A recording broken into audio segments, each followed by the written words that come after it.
Hi, I'm Judith Royal. I'm an archetypal astrologer, and I want to read some of the patterns in the stars as I see them so that you can tune in and be on top of the advantages coming with the new moon in the sign of earthy Taurus on April 22nd. And of course, Earth Day is Taurus's holiday, Taurus being the sign of the green thumb. And this is going to trigger another even larger aspect that we've been in for since the end of March of 2019.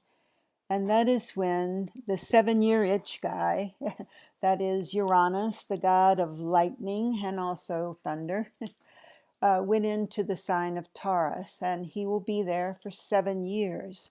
So we're really just now finishing his first year there, and we've certainly seen a lot of the energy that he wants to bring us now, which is that we resonate with a new look, well, new ideas as well, about what we value. And so this Taurus new moon on April 22nd is going to be a jumping off point for change in your life and in the world that will have to do with exactly that. In other words, I can make the case, and I think you can too, that we have had some very valueless ideas. That is, we've been holding on in this crumbling of the patriarchy. Many people have still been trying to hold on to an old structure that is simply outworn. And for us personally, that means holding on to some sort of belief system that has served its purpose. It belongs in the past because now you want to have that 2020 healed perception, the 2020 vision that is coming for us this year, and marked by that new tipping point, that huge move into the new 500-year cycle that was exact on January 12th of 2020. And I'm going to talk about contagion with you also, and what this tipping point, this new 500-year cycle, what echo we have from this coronavirus now compared to the very devastating smallpox epidemic of 500 years ago when Cortez landed in Mexico and we lost millions and millions of people to smallpox, and how much better off we are now. Not that there's anything good about having this virus, but we have, because we are now in the age of technology, we saw this coming. And you can say, no, I didn't. I feel quite surprised by all this and shocked, and it seems so sudden. But let me compare that when the smallpox was brought over from Spain, literally nobody knew what was happening.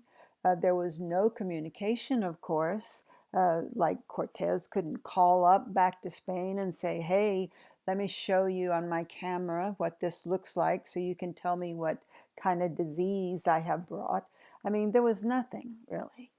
And now, in spite of the fact that there's all this back and forth about how quickly we shut down or didn't shut down and all that sort of thing, just really let that go, because the beautiful thing is we did know it was coming.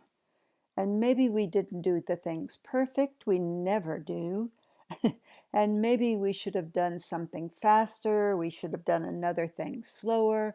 But the point is, we did have enough warning that we could act, and we did save lots of lives.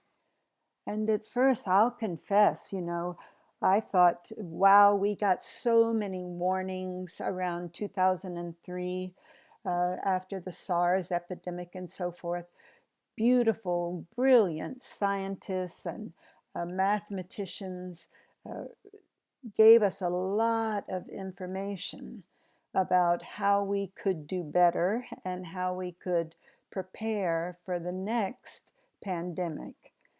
So we didn't really heed that, and we did a lot of things that were almost in the opposite direction.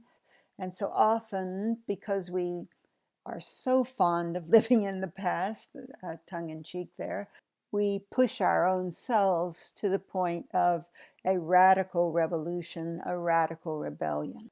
And this itchy energy has been building for a year since Uranus went into Taurus. And so in 2019, we really reached a point of sort of a super critical mass.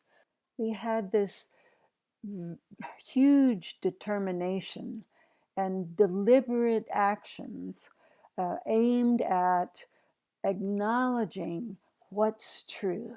We were doing that in our own personal lives, our relationships, and in our family. And on the archetypal stage, we were also doing that because lots of well, let's say investigations, or we could say the god of lightning blowing the lid off of something that had been hidden, so we didn't even know it was there. But then suddenly, because always lightning strikes out of the blue, right? Suddenly, we saw the lid was blown off and we saw something. Often it was quite ugly. It was lies, it was deceit, chicanery, and we saw that also in our political system because also 500 year ago echo, back then there was the rebellion, the Protestant rebellion, in which Luther proclaimed that we really don't need kings or popes. We don't need an intermediary between us and our ability to talk to our Creator, God, or whatever word you use for that. And so that was a massively radical idea 500 years ago. And now it is manifesting.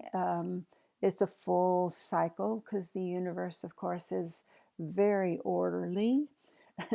And the cycle now, just in America, for example, I saw in the news last week someone thinking, or I guess maybe wishing, they were making a joke about the fact that Trump considered himself a king, making proclamations and so forth. But we really must complete this cycle in which we insist on equality and democracy in our personal lives. We're doing that in our relationships.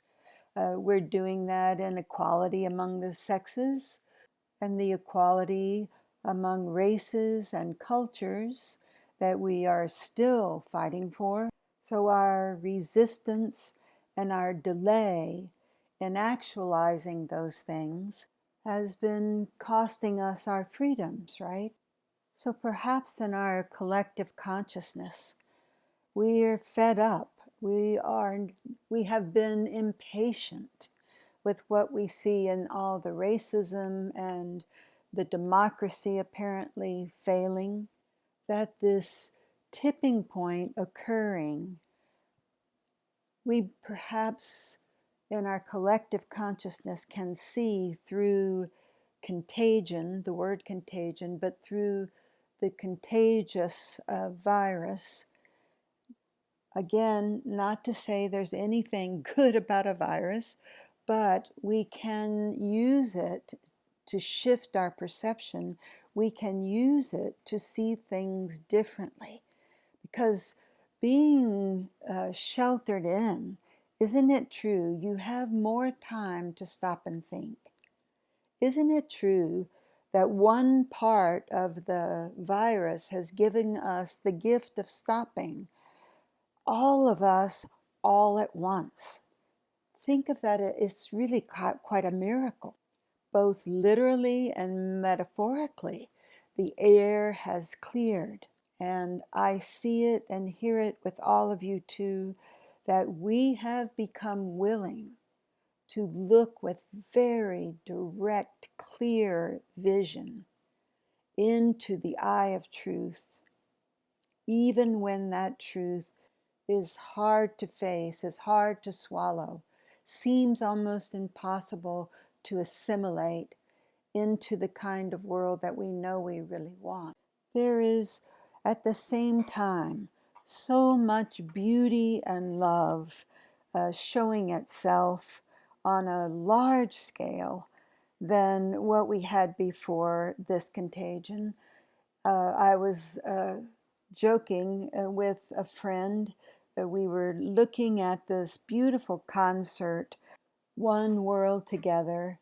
And on my last forecast, I mentioned the song, What the World Needs Now is Love, Sweet Love, and that the choir, the musicians, and very talented dancers at the Berkeley Music School had managed to individually record their own contribution to the music, and they managed to get on the same sheet of music together and give us a beautiful song.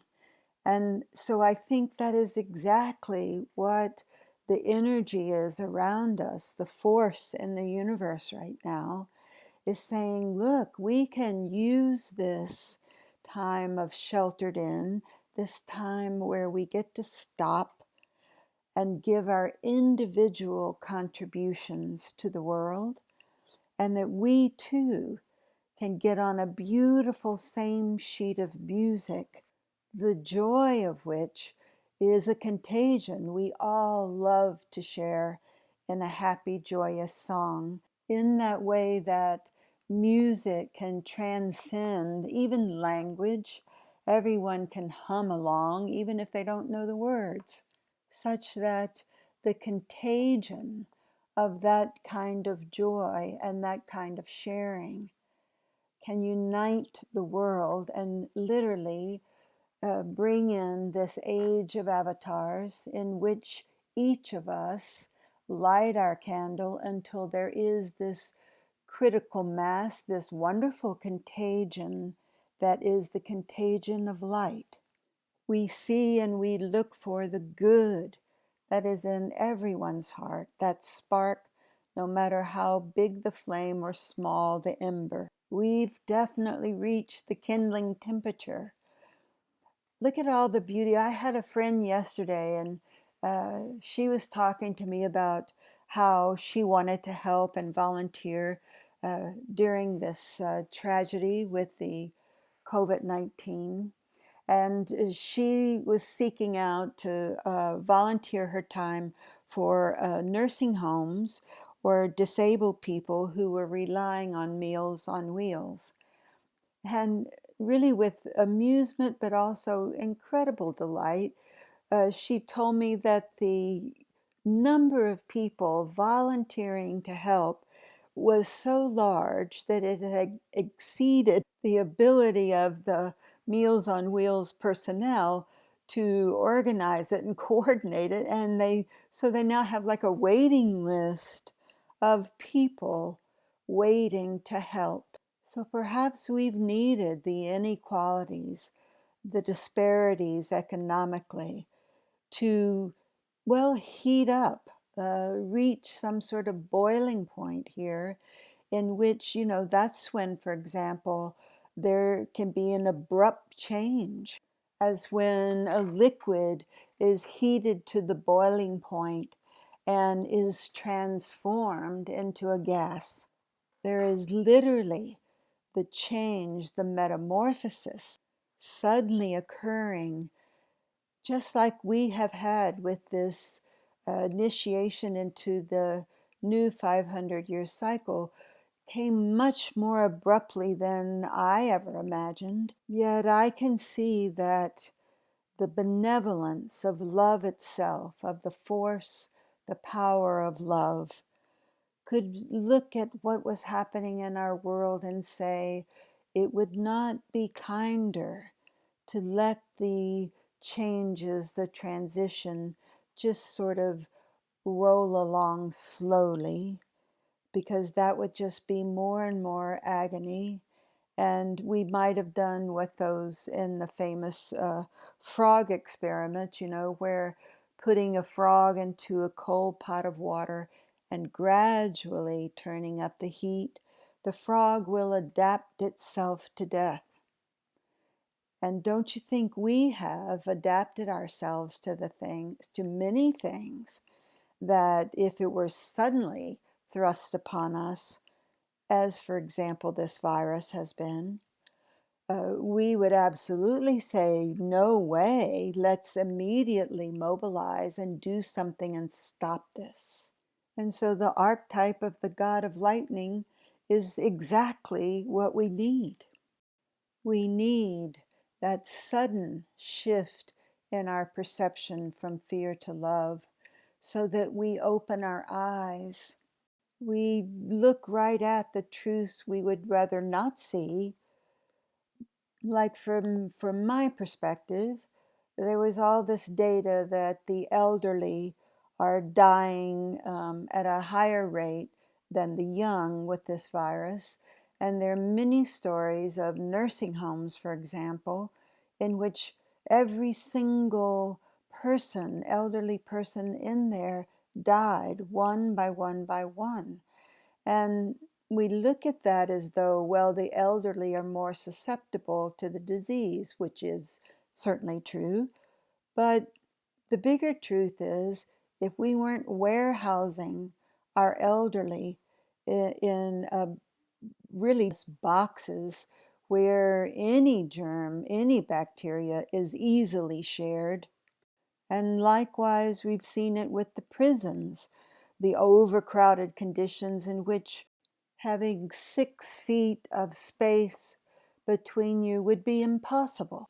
So the shift has shifted, and we have another critical turning point with the Taurus new moon, April 22nd, because, and the reason I'm talking to you on and on about the god of lightning is because he's in the mashup with the sun in Taurus, the moon in Taurus, and Uranus in Taurus.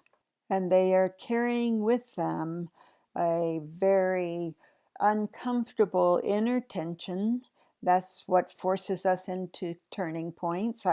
I wish it didn't have to be discomfort that causes us to change, but that seems to be the way we are. And so don't expect that we're going to return to normal, whatever that is, as this virus hopefully gets contained. Rather, we are looking now at the beginning of Saturn in the sign of Aquarius. He right now has warrior Mars with him in Aquarius for April. And these are two warriors of humanitarian interests. I think we need that discomfort as a wake-up call on every level, economics as well as health, to say, wait, what is really valuable? When our lives are on the line, and it is clear that this virus does not stop for ethnic changes, differences, for economic differences, for nothing.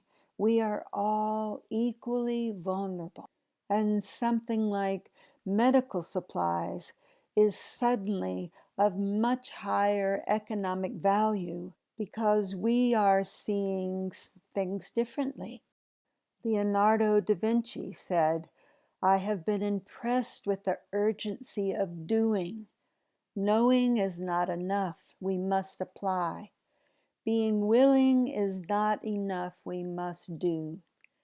And I have seen that coming into manifestation, several beautiful quotes from the Dalai Lama in his book Ethics for the New Millennium, and I should say keyword ethics, in which he challenged us to not turn away from even the suffering of the lowliest beggar, because as he put it, we will all look the same in our graves. And that is the truth, is it not? So let's join together in believing with the Dalai Lama's plea for us that we work for peace and that we never give up. No matter what is going on around us, we never, never, ever give up on the heart, give up on being compassionate and engaging in those acts of simple kindness wherever we are able. I feel so inspired by all the love that I feel around me and with you, and I'm sure you do too. So thank you so much for listening. If you'd like to get in touch with me, my email is judith@judithroyal.com. Bye for now.